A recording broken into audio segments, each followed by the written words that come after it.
Rahasia reruntuhan kota kuno. Kota kuno ini sepertinya sudah dijelajahi oleh orang lain sebelumnya. Karena masih ada jejak kaki yang tertinggal, kata Xiao Yue saat keduanya memasuki reruntuhan kota kuno itu. Dari jejak kaki ini, sepertinya baru 3 atau 4 hari yang lalu. Namun, aku bingung. Bukankah Akademi Kekaisaran Qing tidak mengirim murid mereka lagi selain para peserta? Xiao Yue merasa ada yang salah. Fang Yuan juga berpikir begitu. Padahal 1 hari di dunia asal sama dengan 1 bulan di sini. Yang berarti ada yang masuk duluan beberapa jam sebelum mereka. Tetapi itu tidak mungkin. Karena hanya kepala Akademi Kekaisaran Qing saja yang bisa mengaktifkan altar teleportasi itu. Mungkinkah bukan hanya Akademi Kekaisaran Qing saja yang bisa memasuki alam rahasia Heidong? Tebak Fang Yuan. Atau masih ada penduduk asli alam rahasia Heidong yang masih hidup? Fang Yuan kemudian menarik pedang mataharinya. Begitu juga dengan Xiao Yue yang menarik pedang bulan miliknya dan mereka mengikuti jejak telapak kaki yang mengarah ke bagian tengah reruntuhan kota kuno tersebut. Guru Wei Yan menyadari ada yang tidak beres. Karena ia sudah memperhatikan semua layar virtual tim Akademi Kekaisaran lainnya. Dan belum ada yang memasuki reruntuhan kota kuno itu. Namun, kedua muridnya itu malah menemukan jejak kaki yang kata mereka masih beberapa hari yang lalu dalam waktu alam rahasia Heidong. Apakah senior mengirim murid lain sebelum para peserta turnamen Naga Qingyun? Guru Wei Yan bertanya pada kepala Akademi Kekaisaran Qing yang tampak juga keheranan. Kami telah menarik semua murid dari sana seminggu sebelumnya. Dan alam rahasia Heidong ini masih sangat misterius sekali, sahut kepala Akademi Kekaisaran. Mungkinkah ada manusia asli alam rahasia Heidong yang masih hidup? Kalau itu terjadi, maka murid-murid kita bisa dalam bahaya besar. Karena bisa saja penduduk asli itu memiliki basis bela diri tinggi. Dia menduga-duga kemungkinan terburuknya. Guru Wei Yan mengerutkan keningnya. Kenapa Fang Yuan selalu bernasib sial? Karena sebelumnya ia sudah menjadi incaran tim Akademi Kekaisaran Qing. Bertemu siluman salamander yang setara dengan ranah alam utusan dewa dan kini bertemu jejak kaki misterius. Yuan GG. Bisik Xiao Yue. Pedang bulan beresonansi ke arah pohon beringin itu. Xiao Yue menunjuk pohon beringin yang memiliki akar yang sangat banyak di tengah-tengah alun-alun reruntuhan kota kuno itu. Ikuti saja resonansinya. Mungkin saja ada barang bagus yang terikat dengan pedang bulan itu atau... Fang Yuan tidak melanjutkan ucapannya. Karena ia tidak ingin membuat Xiao Yue takut. Fang Yuan sebenarnya tidak mengetahui asal-usul pedang kembar mereka. Karena asosiasi Sangren hanya mengatakan kalau senior yang memiliki pedang ini sebelumnya sudah tidak ingin memakainya lagi. Maka ia melelangnya. Namun, bisa saja pedang kembar ini berasal dari alam rahasia Heidong ini. Tetapi yang membuatnya heran, kenapa pedang matahari tidak beresonansi seperti pedang bulan? Padahal menurut asosiasi Sangren, kedua pedang ini sebenarnya dimiliki oleh satu pemilik. Keduanya kemudian memperhatikan pohon beringin itu. Tetapi tidak ada apa-apa di sana. Bahkan semut, atau binatang melata lainnya juga tak ada. Sungguh aneh. Padahal hanya pohon beringin ini saja tumbuhan yang ada di reruntuhan kota kuno tersebut. Ayo kita pergi Yuer. Tiba-tiba aliran waktu terhenti. Dan sebelum aliran waktu itu berhenti Fang Yuan sempat menggunakan teknik pernafasan alam untuk melakukan perlawanan. Tetapi itu percuma saja. Namun, ia sempat melihat siluet wanita dewasa yang sangat cantik dan mirip dengan Xiao Yue yang menghampiri istrinya itu. Tetapi setelah itu ia langsung mematung. Apa yang terjadi? Murid-murid Akademi Kekaisaran Qing terkejut melihatnya.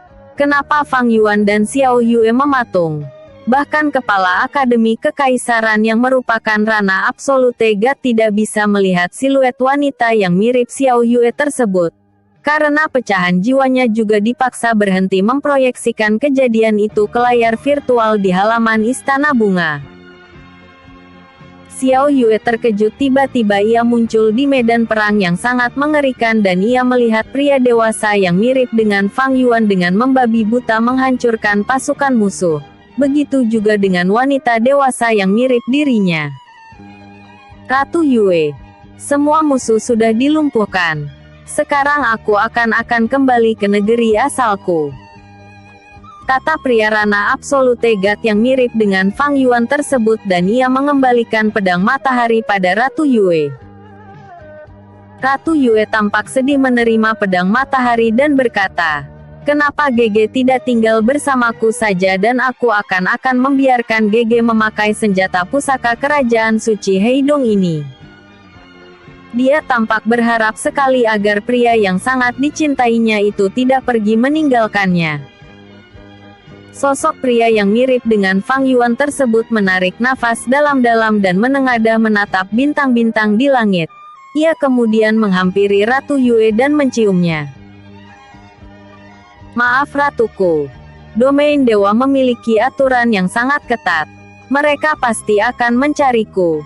Bila aku tidak kembali setelah meninggalkan tempat itu selama 100 hari dan mereka juga akan marah bila mengetahui aku mencampuri urusan dunia fana ini." Ratu Yue menitikkan air mata dan memeluk pria yang dicintainya itu erat-erat. Namun, tiba-tiba ia membelalakkan mata. Karena sosok yang sangat ia cintai itu meninju perutnya dengan teknik yang mirip dengan teknik tinju naga penggetar langit yang digunakan oleh Fang Yuan. Dantian Ratu Yue langsung hancur dan ia tidak bisa lagi menggunakan roh bela dirinya. Sehingga ia tidak bisa melawan kekasihnya yang menyeringai menatapnya itu. "Hahaha. Aku akan menggunakan teknik terlarang untuk memaksa roh bela diri milikmu menjadi milikku dan aku akan menggunakan pedang kembar ini untuk menaklukkan domain dewa dan menjadi kaisar langit." Dia mengambil pedang matahari dan pedang bulan. "Terkutuk kamu Fang Yuan!" teriak Ratu Yue dengan linangan air mata. Karena tidak menyangka akan dikhianati oleh kekasihnya sendiri. "Hahaha. Maaf Ratu Yue. Bukannya aku tidak cinta padamu. Namun, kasta kita sudah berbeda. Aku adalah makhluk abadi. Sedangkan dirimu hanyalah makhluk fana. Kalau bukan karena kedua senjata roh kelas surga ini, maka aku tidak akan repot-repot turun dan melanggar aturan domain dewa." Fang Yuan tertawa terkekeh-kekeh. "Musuhmu telah kulumpuhkan. Lebih baik lupakan semua apa yang telah terjadi di antara kita dan bangunlah kerajaan Heidong ini menjadi kerajaan besar, serta temukan laki-laki yang betul-betul mencintai dan menyayangimu." Fang Yuan meninggalkan Ratu Yue yang menangis histeris dan terus mengutuk Fang Yuan. Namun, tiba-tiba ia teringat dengan token aneh yang ia temukan saat pertama kali menemukan Fang Yuan jatuh dari langit saat bulan purnama. Ratu Yue mengalirkan energi spiritualnya pada token itu dan tiba-tiba ada suara yang marah-marah, menanyakan kemana saja Fang Yuan pergi. Dengan suara bergetar, Ratu Yue menceritakan kejadian yang menimpanya dan Fang Yuan yang telah menipunya. Tak lama berselang, cahaya keemasan muncul di langit kerajaan Heidong. Zhong Likuan, Li Taiguai, Lu Dongbing, Zhang Guolao, He Xiangu, Lan Kaihe, Han Xiangzi, Cao Guojiu, 8 dewa perang langsung diutus oleh domain dewa untuk menghukum Fang Yuan. Kenapa mereka bisa mengetahui aku ada di sini? Padahal aku telah menggunakan teknik rahasia agar auraku mirip dengan manusia fana. Gerutu Fang Yuan mengerutkan keningnya sembari menengadah menatap 8 dewa perang itu. Episode sebelumnya, Memiliki orang dalam di surga. Episode berikut. Keputusan Xiao Yue. Fang Yuan. Seru Dewa Zhan Guolao menatap tajam padanya. Kamu telah melanggar aturan surga dengan merubah takdir manusia. Sekarang ikut kami dan terima hukumanmu. Benar. Fang Yuan. Kamu telah mempermalukan surga. Bagaimana bisa kamu tergoda dengan dua senjata pusaka itu dan merusak keseimbangan dunia ini? Seru Dewa Lan Kai Hei. Hahaha. Omong kosong apa yang kalian katakan 8 dewa perang? Apakah kalian pikir aku takut pada kalian? Walaupun statusku masih rendah di domain dewa, tetapi dengan dua senjata roh kelas surga ini, maka aku akan mengincar posisi Kaisar Langit. Hahaha. Fang Yuan tertawa sombong. Lancang sekali kamu Fang Yuan. Sela Dewa Li Tai Guai. Kami akan mengadilimu ke dunia bawah Diu. Jangan paksa kami melakukan kekerasan. Ancamnya. Fang Yuan mengabaikan ancamannya dan berinisiatif lebih dulu menyerang 8 dewa perang itu. Hingga terjadi pertempuran yang sangat mengerikan dan kerajaan suci Heidong pun hancur berkeping-keping. Begitu juga dengan rakyat yang tidak berdosa ikut terdampak. Ratu Yue melakukan teknik terlarang menyegel sebagian jiwanya di pohon beringin di halaman istananya. Karena ia yakin Fang Yuan akan kalah dan bereinkarnasi lagi menjadi manusia biasa. Ia berharap di kehidupan berikutnya mereka akan dipertemukan kembali dan ia akan membalaskan dendam sakit hatinya dengan cara memberitahu reinkarnasinya itu apa yang telah terjadi padanya di kehidupan sebelumnya. Saat tim Akademi Kekaisaran Wei diteleportasi untuk pertama kalinya di alam rahasia Heidong, sebenarnya bukan sebuah kebetulan saat Xiao Yue langsung menuju ke arah timur. Jiwa masa lalunya sebenarnya telah menuntunnya agar mereka segera bertemu. Termasuk jejak kaki yang muncul di reruntuhan kota kuno tersebut. Karena selama ini tidak ada yang pernah melihat kota kuno tersebut. Kota itu muncul karena resonansi antara Xiao Yue melalui pedang bulan dengan sisa pecahan jiwa Ratu Yue. Sementara itu Fang Yuan dikalahkan oleh 8 dewa perang setelah pertarungan yang sangat sengit selama 7 hari 7 malam. Dan ia kemudian dibuang ke lapisan 10 dunia bawah Diu. Fang Yuan mengalami penyiksaan selama di sana dan memohon ampunan serta meminta untuk berinkarnasi menjadi manusia dan semua ingatannya dihilangkan. Ia juga memohon tidak dipertemukan lagi dengan Ratu Yue. Karena ia merasa bersalah telah mengkhianati cinta dan menghancurkan kerajaan suci Heidongnya.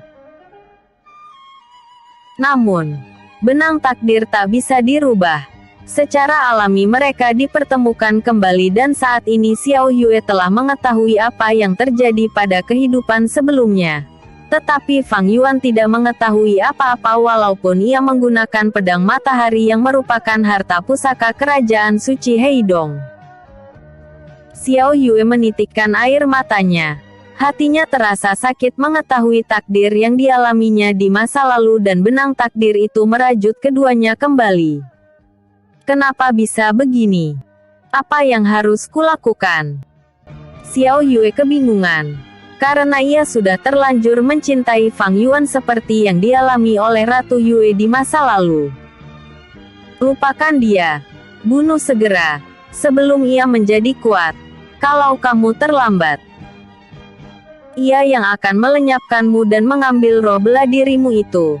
Karena kalian mengulang takdir masa lalu. Sahut pecahan jiwa Ratu Yue meyakinkan Xiao Yue. Ambillah cincin dimensi ini. Di dalamnya ada sumber daya yang akan memperkuat basis kultivasimu. Kemudian pecahan jiwa Ratu Yue itu perlahan-lahan berubah menjadi butiran salju. Tunggu. Aku tidak mau melakukan ini. Teriak Xiao Yue sembari menangis sesenggukan dan putaran waktu yang berhenti kembali berjalan. Fang Yuan terheran-heran melihat butiran salju muncul di reruntuhan kota kuno itu dan ia menatap Xiao Yue yang sedang menangis sesenggukan. Ada apa, Yue? Apakah kamu bertarung melawan siluman? Fang Yuan mengira butiran salju itu berasal dari kiesnya. Namun, sebuah butiran salju menempel di keningnya dan sebuah ingatan muncul di pikirannya. Apa? Fang Yuan terkejut saat melihat potongan ingatan, di mana ia meninju perut Xiao Yue menggunakan teknik tinju naga penggetar langit, sehingga Xiao Yue mengalami kerusakan pada dantiannya. Kemudian potongan ingatan itu berakhir. Kenapa pria yang mirip diriku itu menyerang Xiao Yue dan itu merupakan teknik tinju naga penggetar langit? Apakah ini ramalan masa depan? Gumamnya kebingungan. Xiao Yue tetap menangis sesenggukan. Tidak mengerti kenapa ia harus mengulang takdir yang menyedihkan itu. Fang Yuan mendekatinya dan menyeka air mata Xiao Yue. Apa yang terjadi padamu? Coba ceritakan padaku. Tanya Fang Yuan dengan suara lembut. Xiao Yue menatap Fang Yuan, dan senyumannya itu sama persis dengan ingatan Ratu Yue saat Fang Yuan akan berpamitan padanya. Ia mengatakan bahwa akan kembali ke domain dewa. Tetapi di saat itulah Fang Yuan mencelakai Ratu Yue. Apakah Yuan GG percaya dengan takdir yang terulang? Sahut Xiao Yue. Fang Yuan terdiam sejenak dan menghubungkan pertanyaan dari Xiao Yue dengan potongan ingatan tadi. Kemudian ia menarik nafas dalam-dalam dan berkata, banyak manusia yang terlahir menjadi baik dan hingga akhir hayatnya tetap menjadi baik.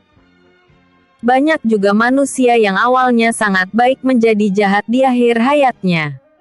Banyak juga manusia yang awalnya jahat, tetapi di akhir hayatnya ia menjadi baik. Manusia yang menjadi baik, jahat lalu baik lagi dan seterusnya juga banyak. Namun, ada satu hal yang harus kamu ketahui, bahwa takdir baik atau jahat itu adalah pilihanmu sendiri. Fang Yuan berjalan mendekati akar pohon beringin memperhatikan apakah ada harta di sana. Tetapi tidak ada apa-apa sama sekali, kecuali cincin putih di jari tangan Xiao Yue. Namun, ia tidak bertanya tentang asal-usul cincin tersebut. Banyak hal yang bisa membuat sifat manusia berubah, seperti keserakahan, dendam masa lalu, sakit hati, obsesi, atau kesempatan yang tiba-tiba muncul baik itu menjadi baik atau jahat dan banyak lagi. Masa depan itu tidak bisa diprediksi, sahut Fang Yuan sembari menyarungkan kembali pedang matahari. Xiao Yue kebingungan. Apakah ia akan mengambil kesempatan ini untuk membunuh Fang Yuan seperti yang dikatakan oleh ingatan masa lalunya? Karena bila suaminya itu dibiarkan hidup, maka kesempatan untuk membunuhnya tidak akan terulang lagi. Tangannya bergetar hebat dan tiba-tiba ia tidak sanggup memegang gagang pedang bulan, sehingga pedang tersebut terjatuh.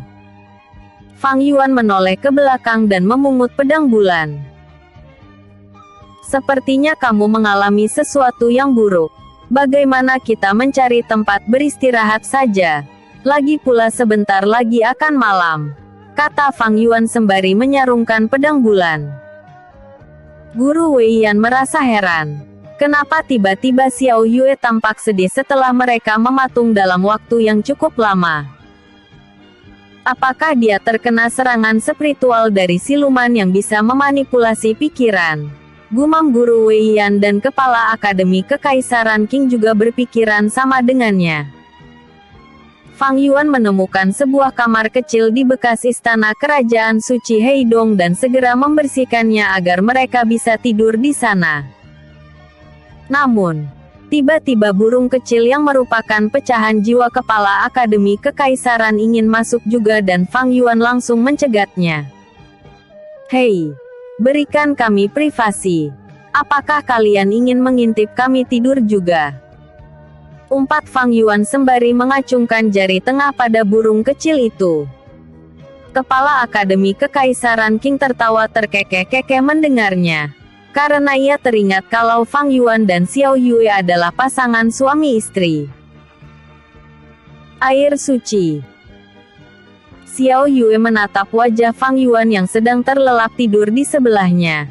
Dia menarik pedang bulan dan menempelkannya ke dada Fang Yuan. Tetapi ia tidak sanggup untuk menggerakkan tangannya agar suaminya itu segera mati dan dendam masa lalunya terbalaskan.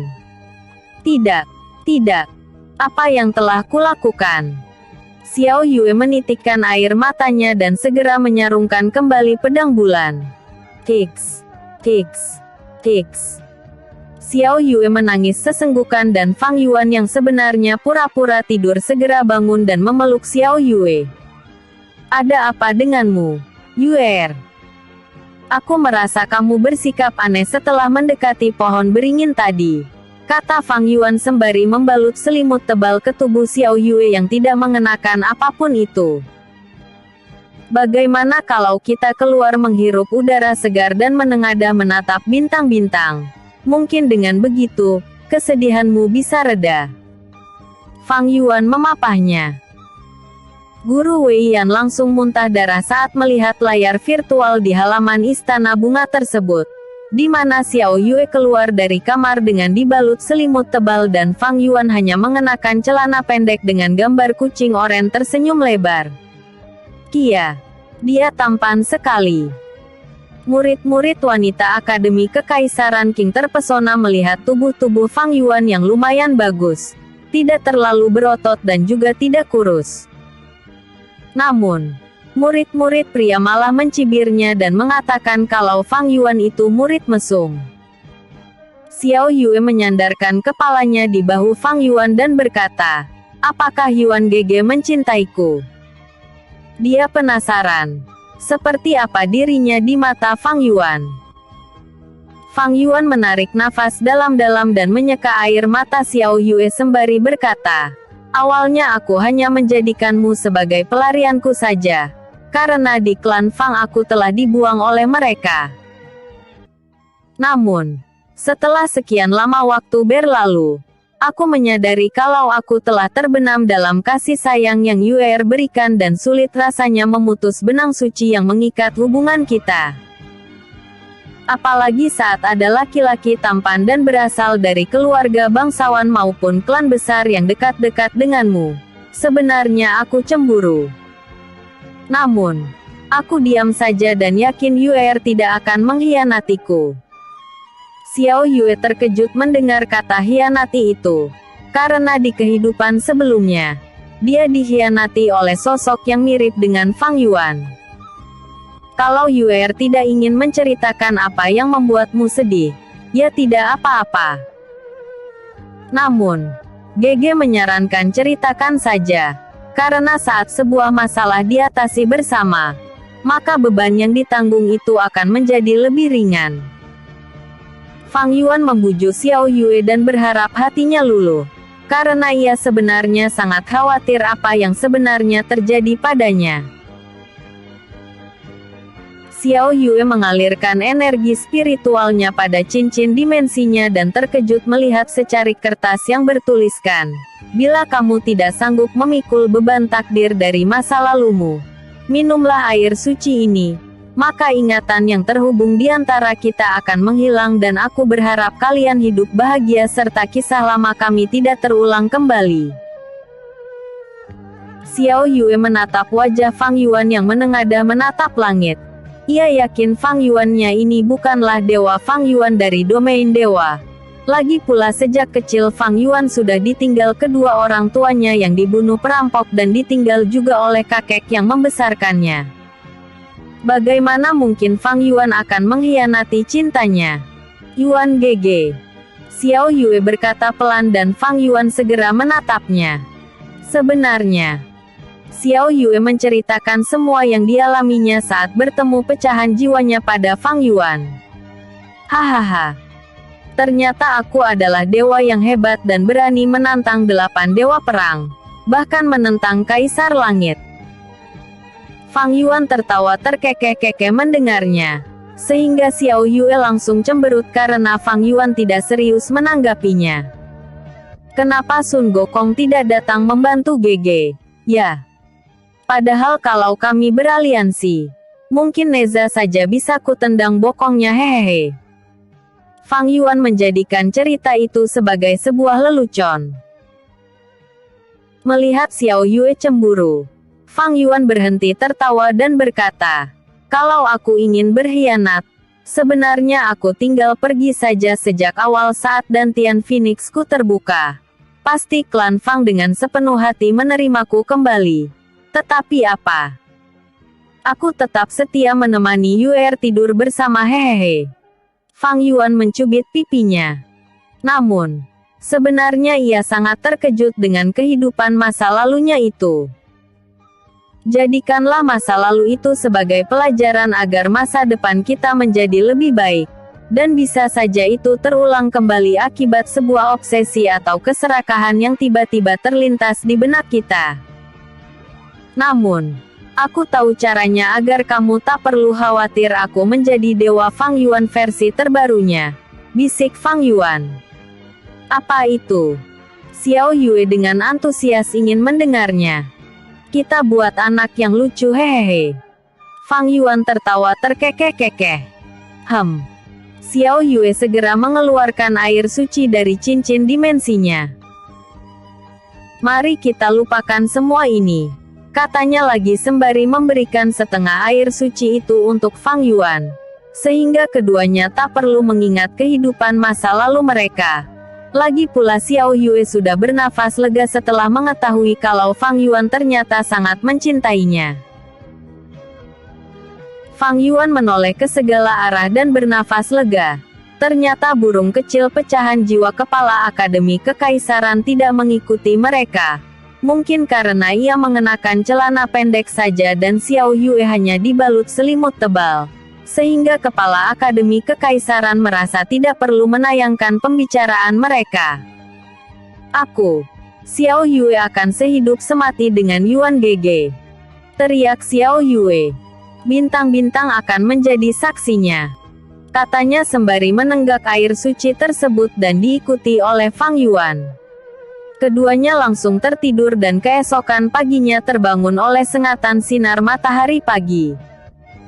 Namun, mereka terkejut melihat tim Akademi Kekaisaran Lingqi sedang mendekati reruntuhan kota kuno. "Ayo segera kembali ke kamar dan mengenakan pakaian," kata Fang Yuan. "Kita harus segera kabur dari sini," katanya lagi. Murid-murid Akademi Kekaisaran Qing kembali tertawa terkekeh-kekeh saat melihat Fang Yuan berlari dengan celana pendek dengan gambar kucing oranye tersenyum lebar di bagian depannya. Sedangkan bagian belakang adalah dua kelinci imut. Bahkan Xiao Yue ikut tertawa terkekeh-kekeh melihatnya, karena ia baru menyadarinya. Kenapa Yuan Gege memakai celana itu? Dan kenapa kita tidur di luar? Ya. Xiao Yue kebingungan. Dan ia bernafas lega juga. Karena burung kecil pecahan jiwa kepala Akademi Kekaisaran Qing menunggu mereka di pintu kamar bekas istana kerajaan suci Heidong itu saja. Aku juga merasa seperti ada ingatan yang hilang saja. Karena aku tidak mengingat kenapa kita memasuki kota kuno ini. Dan aku hanya teringat kita mencuri inti siluman dari salamander. Sahut Fang Yuan bergegas mengenakan pakaiannya. Karena ia ingin menghindar bertarung melawan tim Akademi Kekaisaran Lingqi. Karena ini masih terlalu awal. Sebab mereka baru memasuki hari kedua dan ia belum mengumpulkan cukup sumber daya bahan alkimia membuat pil penempaan tubuh. Catatan. Hai, Bos Kue. Sehat selalu. Chapter ini adalah chapter romantis. Karena ada perubahan alur cerita. Setelah autor melakukan semedi dan berhasil melakukan pencerahan. Di mana para pembaca banyak yang tak mau Fang Yuan dan Xiao bermusuhan. Padahal awalnya autor ingin membuat Fang Yuan tewas di tangan Xiao Yue di masa depan hahaha. Kaisaran Lingqi. Saudara Liu Jun. Sepertinya ada murid Akademi Kekaisaran lain yang telah memasuki tempat ini lebih dulu. Kata Liu Bei, murid kedua terbaik di pelataran dalam Akademi Kekaisaran Lingqi. pada murid kurus yang mengirim aura pembunuh pada Fang Yuan saat di restoran Istana Bunga beberapa hari yang lalu. Liu Jun tersenyum dan memperhatikan jejak kaki itu. Dan murid terkuat di pelataran dalam Akademi Kekaisaran Lingqi tersebut menduga ada 2 murid yang telah memasuki tempat itu. Mungkin mereka beristirahat di sini. Ayo kita cari mereka dan semuanya berpencar ke segala arah. Berikan tanda apabila kalian menemukan mereka. Kata Lin Jun sudah tak sabar untuk menganiaya murid dari Akademi Kekaisaran lainnya itu. Sementara itu, Fang Yuan dan Xiao Yue berhasil meninggalkan reruntuhan kota kuno dan kabur ke bagian terdalam wilayah timur yang masih belum dijelajahi oleh murid-murid Akademi Kekaisaran Qing tersebut. Karena wilayah timur tersebut kebanyakan adalah hamparan ilalang. Jadi mereka menduga wilayah tersebut tidak akan memiliki banyak harta karun. Hampir saja kedua muridmu pulang lebih awal, hahaha. Guru dari Akademi Kekaisaran Lingqi bercanda pada Guru Wei Yan, yang tersenyum masam mendengarnya. Kedua muridku memiliki tingkat keberuntungan yang sangat tinggi. Bahkan mereka berhasil mencuri makanan siluman salamander yang setara dengan ranah alam utusan dewa, sahut Guru Yan. Guru dari Akademi Kekaisaran Lingqi itu malah berpikir kalau Fang Yuan kembali menggunakan artefak yang membuat keberadaan mereka tidak terdeteksi oleh murid-muridnya. Sembari menelusuri hamparan ilalang dan bukit-bukit gersang, Xiao Yue mengalirkan energi spiritual pada cincin putih yang entah kapan ada di jari tangannya itu. Karena Fang Yuan mengatakan kalau ia tidak pernah membelikan cincin seperti itu padanya. Xiao Yue tidak mengingat cincin tersebut merupakan pemberian dari pecahan jiwa Ratu Yue. Karena ia telah meminum air suci yang menghilangkan ingatan pertemuan mereka. Yuan GG. Ada banyak sumber daya dan berbagai macam pil di dalamnya. Kata Xiao Yue membelalakan mata dan tak menyangka ia akan memiliki harta yang sangat berlimpah. Fang Yuan ikut mengintip isi di dalam cincin dimensi milik Xiao Yue tersebut dan berkata, "Wah, selamat Yue. Ini akan membantumu lebih cepat menerobos ke ranah alam langit." Pandangan Xiao Yue tertuju pada botol kaca kecil yang berisi sebuah pil. Ini adalah pil Duazu. Merupakan pil yang dapat membuat seniman bela diri ranah penempaan tubuh menerobos 1 tingkat kultivasi.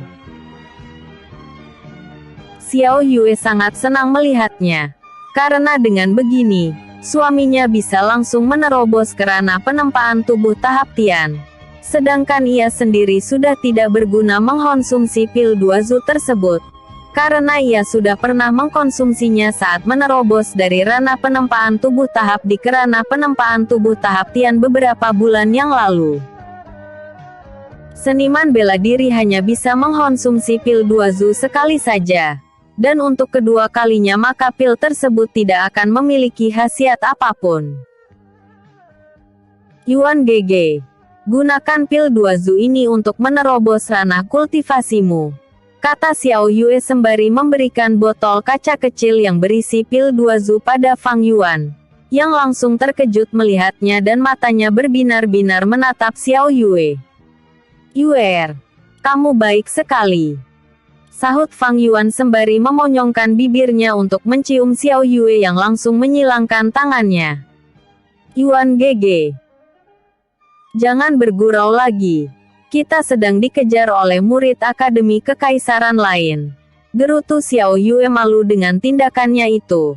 Karena mereka diawasi oleh burung kecil, pecahan jiwa kepala Akademi Kekaisaran Qing. Guru Wei Yan sangat senang melihat Xiao Yue menemukan cincin dimensi di alam roh Heidong tersebut. Belum lagi ia memiliki pil Duazu. Maka Fang Yuan akan menerobos ke ranah penempaan tubuh tahap Tian. Yang berarti kekuatan tim Akademi Kekaisaran Wei sudah dapat bersaing dengan murid Akademi Kekaisaran lainnya. Sangat disayangkan sekali. Muridmu yang bernama Xiao Yue itu malah memberikan pil Duazu tersebut pada suaminya. Padahal dengan bantuan pil 2 Zu ia bisa menerobos ke ranah alam langit, kata kepala Akademi Kekaisaran Qing. Guru Wei Yan tersenyum dan berkata, dia sengaja melakukannya. Karena bila ia langsung mengkonsumsi pil tersebut, maka ia tidak bisa lagi bertarung di babak berikutnya. Kepala Akademi Kekaisaran Qing hanya tersenyum masam mendengarnya. Karena sejauh ini tim Akademi Kekaisaran Wei lah yang memiliki harta dengan nilai jual tertinggi di antara para peserta lainnya. Itu berkat aksi nekat Fang Yuan yang mencuri inti siluman dari sarang siluman salamander.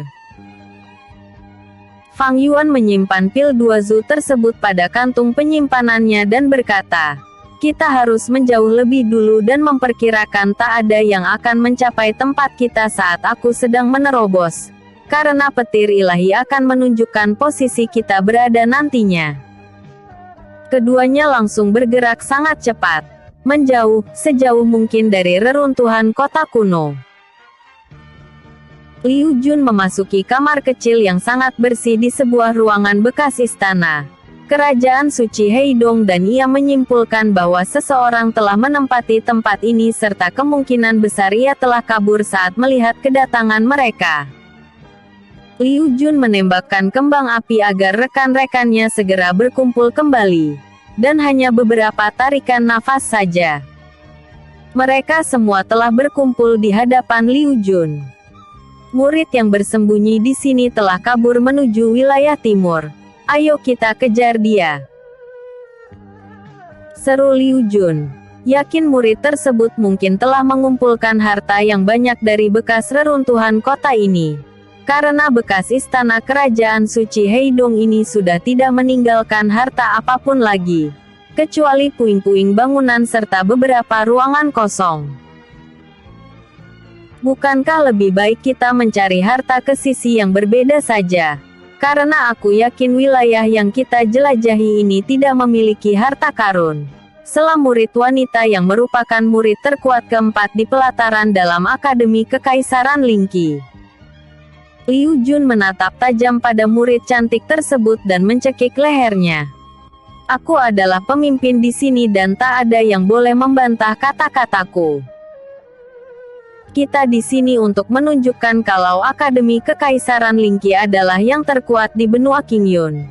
Bukan untuk memungut sampah seperti yang dilakukan oleh murid Akademi Kekaisaran lain. Liu Jun merasa mengumpulkan harta karun tersebut merupakan pekerjaan yang membuang-buang waktu saja. Karena mereka sudah mendapatkan sumber daya dari Akademi Kekaisaran masing-masing. Jadi buat apa lagi melakukan hal konyol tersebut? Liu Bei memegang tangan Liu Jun sembari tersenyum masam dan berkata, Saudara Jun, sudahlah maafkan saja dia. Liu Bei kasihan melihat murid wanita itu yang telah kesulitan untuk bernafas. Liu Jun menatap tajam pada Liu Bei yang merupakan saudara sepupunya itu. Ayo bergegas. Seru Liu Jun sembari melepaskan cekikannya pada murid wanita itu dan segera melesat ke arah Fang Yuan dan Xiao Yue kabur, menerobos ke ranah penempaan tahap Tian. Fang Yuan dan Xiao Yue menemukan sebuah gua kecil. Keduanya lantas memasukinya walaupun mereka sebenarnya merasakan ada niat membunuh dari dalam gua. Namun, kekuatannya hanya setara dengan ranah penempaan tubuh tahap Xuan saja, sehingga mereka tidak khawatir dengan ancaman tersebut. Saat keduanya akan melangkah ke dalam, tiba-tiba semburan api keluar dari dalam gua. Sehingga Xiao Yue terkejut dan menggunakan niat pedang es menyerang balik. Sehingga siluman salamander yang ada di dalam gua langsung mati membeku. Muridmu hebat juga Guru Yan. Ia sudah memahami niat pedang, padahal baru di ranah penempaan tubuh tahap Tian. Kata Guru Akademi Kekaisaran Jingwu memuji kehebatan Xiao Yue tersebut. Aku merasa tim Kekaisaran Wei akan menjadi pesaing utama cucu kepala Akademi Kekaisaran Qing merebut juara satu turnamen naga Qingyun ini. Katanya lagi dan kepala Akademi Kekaisaran Qing setuju dengan pendapatnya. Kalian terlalu cepat menyimpulkan tim Akademi Kekaisaran Wei menjadi pesaing utama tim Akademi Kekaisaran Qing, sela guru Akademi Kekaisaran Lingqi. Murid-muridku sebentar lagi akan menyingkirkan pasangan itu. Karena ada ular berbisa di tim kami, hehehe. Dia tertawa terkekeh. Sedangkan guru Wei Yan hanya tersenyum masam menanggapinya. Karena ia melihat Liu Jun dan rekan-rekannya terus mengejar Fang Yuan dan Xiao Yue. Fang Yuan tak menyangka Xiao Yue sudah memahami niat pedang. Sehingga ia tidak perlu lagi menarik pedang bulan, kecuali berhadapan dengan musuh yang tangguh. Aku tertinggal selangkah lagi dari Yuer. Padahal sebentar lagi kultivasi kami akan setara. Gumamnya kagum. Xiao Yue benar-benar murid yang memiliki bakat tinggi. Aku akan berkultivasi di sini, kata Fang Yuan langsung duduk bersila. Sedangkan Xiao Yue mengambil inti siluman salamander yang telah dibekukan olehnya. Xiao Yue juga memanfaatkan kesempatan istirahatnya itu dengan berkultivasi menyerap pil penempaan tubuh. Tak berselang lama setelah Fang Yuan menelan pil 2 zu tersebut, petir ilahi yang sangat besar menyambar ke gua kecil tempatnya bersembunyi, sehingga seluruh peserta menatap ke arah petir ilahi itu. Siapa yang menerobos tingkat kultivasi ini? Gumam King Sinki. Menduga murid yang sedang menerobos itu mendapatkan pil 2 zu. Tetapi ia heran kenapa harus menerobos sekarang. Karena murid tersebut tidak akan bisa mengikuti babak berikutnya, apabila kultivasinya telah memasuki ranah alam langit. Hahaha. Murid ini sangat bodoh, sehingga tidak sabar untuk memasuki ranah alam langit, ejek Lin Zentian.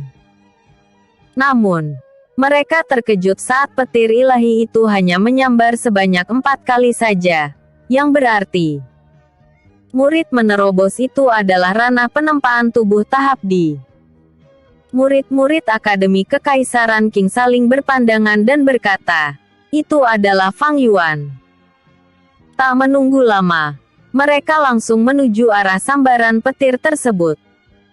Pangeran Wei Liu tak menyangka Fang Yuan akan menerobos. Bahkan ia dengan sengaja memberitahu posisinya pada murid-murid Akademi Kekaisaran lainnya. Aku jadi menyesal meninggalkan mereka. Padahal kalau tahu dia akan menerobos ke ranah penempaan tubuh tahap Tian, maka kita akan berkesempatan berduel melawan Nona Sinki, hehehe. Jiang Cheng tertawa terkekeh. Karena ia mulai bosan bermain petak umpet menghindari tim Akademi Kekaisaran lain. Pangeran Wei Liu mendengus dingin dan berkata, yang penting, kita harus menemukan harta karun bernilai tinggi. Maka kita akan berkesempatan melawan Nona Sinki juga. Jiang Cheng hanya cengengesan saja dan tidak menyanggah ucapannya. Karena bila Pangeran Wei Liu marah, maka ia akan menjadi samsak tinju sang pangeran itu. Karena Pangeran Wei Liu merupakan murid terkuat di pelataran dalam Akademi Kekaisaran Wei mereka. Fang Yuan membuka matanya dan merasakan kekuatannya meningkat sangat besar. Begitu juga dengan roh bela diri Phoenix-nya. Walaupun ia belum memahami niat pedang, tetapi itu sudah cukup untuk melawan para murid jenius dari Akademi Kekaisaran lainnya. Cepat juga mereka menemukan kami. Gumam Fang Yuan.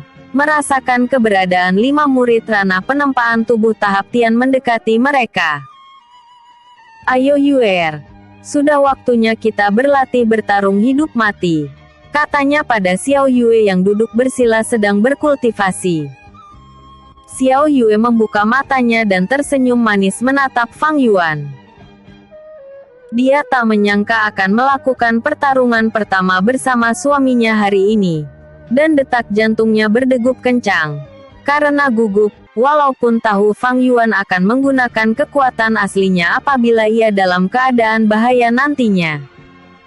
Liu Jun melayang di udara menatap ke arah gua kecil tempat Fang Yuan dan Xiao Yue bersembunyi. Seringai tipis muncul di sudut bibirnya. karena ia sudah mengincar Fang Yuan sejak melihatnya memotong tangan Lindung dengan gerakan yang sangat cepat. Darahnya langsung mendidih, karena ia sangat suka menghancurkan murid-murid yang merasa dirinya kuat, bahkan untuk mengumpulkan niat membunuh yang sangat besar. Liu Jun rela mengambil misi ke medan perang dan membunuh ribuan penduduk tak bersalah, hanya untuk membentuk niat membunuh tersebut. Hei, bocah dari Kekaisaran Wei, cepat keluar. Percuma saja bersembunyi di sana, atau jangan-jangan kalian sedang bermain kuda-kudaan, hehehe. Aku tak sabar ingin mencicipi istri cantikmu itu juga. Liu Jun tertawa terkekeh-terkekeh memprovokasi mereka. Xiao Yue naik pitam mendengarnya dan langsung menyerang Liu Jun dengan niat pedang es yang melesat ke arah murid-murid Akademi Kekaisaran Lingqi tersebut. Liu Bei menarik pedangnya dan segera melesat menghadang energi spiritual berbentuk laser es yang sangat dingin. Bahkan pedangnya yang merupakan senjata roh kelas mistik hampir membeku.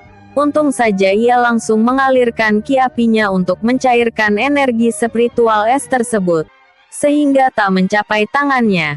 Kalau sampai mengenai meridiannya, maka itu sangat berbahaya, karena meridiannya akan hancur dan tidak bisa diperbaiki lagi.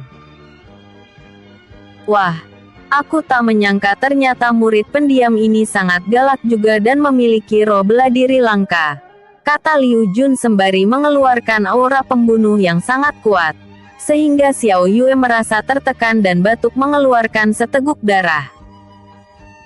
Fang Yuan langsung memblokir serangan spiritual aura pembunuh tersebut, dengan menyerang balik menggunakan aura pembunuh yang jauh lebih kuat.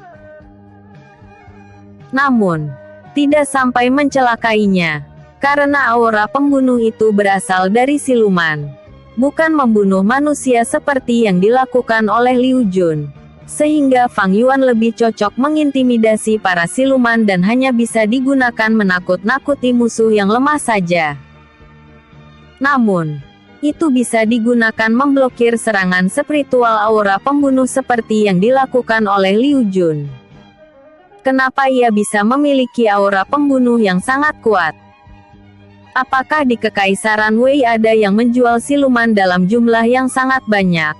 Kata Liu Bei terkejut serangan spiritual sepupunya diblokir oleh Fang Yuan. Liu Jun menyeringai dan berkata, sungguh menarik. Kalian mundurlah dan lihat pertarungan antara dua murid terkuat sesungguhnya. Seru Liu Jun pada rekan-rekannya. Dan ia mengakui kalau Fang Yuan sebenarnya sangat kuat, tetapi ia tetap terobsesi untuk membunuhnya. Senior Ning Rou, murid terkuat kelima pelataran dalam Akademi Kekaisaran Lingqi khawatir padanya. Tetapi Liu Bei menariknya agar segera mundur, karena tak ada yang bisa melarang perintah Liu Jun. Bahkan para murid senior banyak yang takut berurusan dengannya. Fang Yuan mendudukkan Xiao Yue di tanah dan menyuruhnya untuk memulihkan diri lebih dulu. Karena Liu Jun hanya maju sendiri saja dan bila rekan-rekannya bergerak, barulah Xiao Yue datang membantu. Penonton di halaman Istana Bunga langsung bergemuruh. Karena hal seperti inilah yang mereka tunggu-tunggu. Sedangkan Guru Wei Yan sedikit khawatir, karena lawan yang akan dihadapi oleh Fang Yuan memiliki niat membunuh yang sangat besar, yang berarti ia sudah berpengalaman membunuh musuhnya. Sedangkan Fang Yuan, Guru Wei Yan menduga ia hanya berpengalaman membunuh siluman saja.